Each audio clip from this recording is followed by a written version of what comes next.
Vedi tutte le case senza persiane, senza tapparelle. Però belle, carine. Guarda che bellino.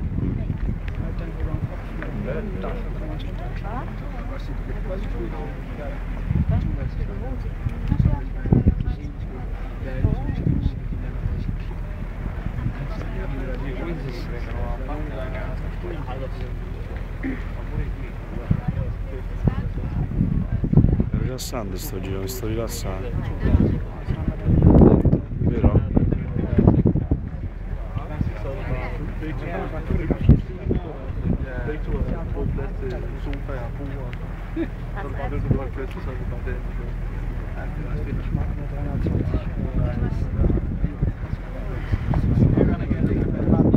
Tutto vetro.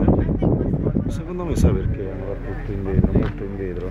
È legno, per il calore e per la luce. Anche se è una cosa energetica. Che dici?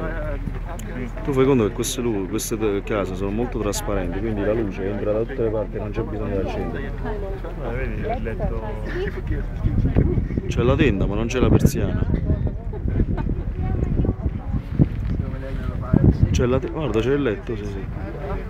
C'è la tenda ma non c'è la persiana. Secondo me è per una questione diciamo una questione ambientale anche. Che dici?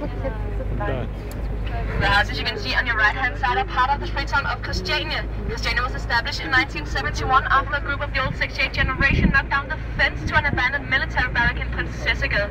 Here they found accommodation for the many young people who weren't able to find homes elsewhere. They set up an autonomous community with sold shops and restaurants and so on. And today approximately 700